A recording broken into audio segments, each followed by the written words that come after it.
Hello friends, good evening সবাইকে। আজ সন্ধ্যার পর থেকে আপনাদের সাথে ব্লগটা শুরু করছি। তো আজ রাতের রান্না বান্না নিয়েই আসলাম আপনাদের সাথে।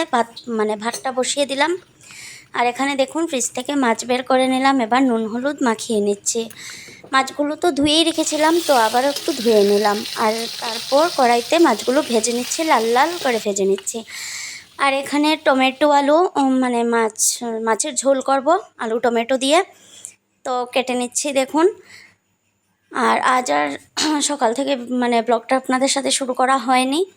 আর হ্যাঁ, এটা হলো মঙ্গলবারের একটা ব্লগ যেটা এডিট করা হয়নি। আজ সন্ধ্যার পর থেকে আপনাদের সাথে ব্লগটা শুরু করলাম। দেখুন ঘেমে পুরো একসা হয়ে গেছি কিচেনে এসে। তো এখন রাতের রান্না বসিয়ে দিলাম সন্ধ্যের কিছু টাইম পর। দেখুন মাছ ভাজি বসিয়ে দিলাম। তো চলুন ভিডিওটা দেখতে থাকুন আপনারা। তো দেখুন আপনাদের সাথে কথা বলতে বলতে মাছগুলো ভেজে তুলে নিলাম। আর এবার ওই তেলে আলুটা ভেজে নিচ্ছি নুন হলুদ দিয়ে। তো আলুটাও ভেজে তুলে নিলাম, এবার টমেটোগুলোও ভেজে নিচ্ছি। তো সব কিছু ভেজে নিলাম। এবার কড়াইতে তেল দিয়ে পেঁয়াজ দিয়ে নর্মাল যা রেগুলার মশলা ইউজ করি, হলুদ গুঁড়ো, জিরে গুঁড়ো, ধনে গুঁড়ো আর পরিমাণ মতো নুন দিয়ে দিলাম। তো দেখুন মশলা থেকে তেলটা ছেড়ে এসেছে। এবার সবজিগুলোও দিয়ে দিলাম। দিয়ে আর কি নাড়াচাড়া করতে করতে নাড়াচাড়া করে এটাকে সাঁতলে নিলাম। তারপর ঝোলের জন্য জল দিয়ে দিলাম। দেখুন এবার একটু ফুটে উঠলেই মাছগুলো ছেড়ে দেব। একে একে মাছগুলো ছেড়ে দিচ্ছি। আর কি বলবো, প্রচণ্ড গরম, শরীরটা একটু ভালো হচ্ছে তো আবার খারাপ হয়ে যাচ্ছে। তার জন্য ভিডিও এডিট করতে পারছি না, আপনাদের সাথে কিছু শেয়ারও করতে পারছি না। তো দেখুন মাছের ঝোলের ফাইনাল লুক। আর হ্যাঁ, এখান থেকে বড়মশাই খেয়েও নিয়েছিল। আর এটা মাছের তেল করব, তার জন্য পেঁয়াজ কুচি, কাঁচা লঙ্কা কুচি আর বেগুন কেটে নিলাম। বেগুন দিয়ে মাছের তেলটা ভাজি করব আজ। আর এখানে নুন হলুদ দিয়ে নিচ্ছি। যেটা বলছিলাম, বড়মশাই আজ দুপুরবেলা ভাত খায়নি, ও একটা জায়গায় গিয়েছিল।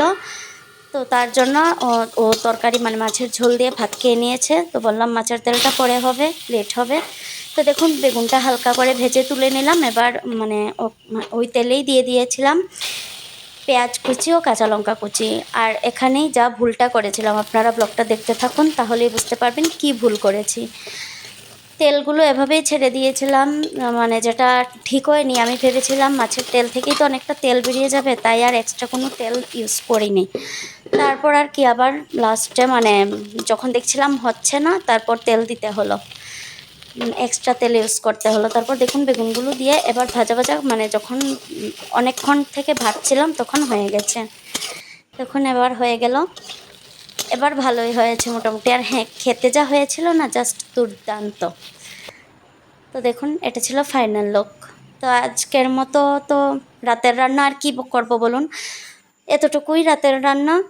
তো এবার চলে যাব ফ্রেশ হতে। তো দেখুন ফ্রেশ হয়ে চলে আসলাম, বসে রইলাম। এবার ফ্যান চালিয়ে বসে রইলাম, কিছুক্ষণ পর ভাত খাবো। তারপর বড়মশাইয়ের সাথে গল্প করছিলাম যে পুরো সারাদিন কী করলে কি না সব কিছু। আর দেখুন বেচারার মুখটা একদম পুরো শুকিয়ে গেছে, সারাদিনের টায়ার্ডনেস। তো আজকের মতো ভিডিওটা এখানেই শেষ করলাম। ভালো লাগলে প্লিজ লাইক কমেন্ট শেয়ার করে দেবেন। Tata, bye bye.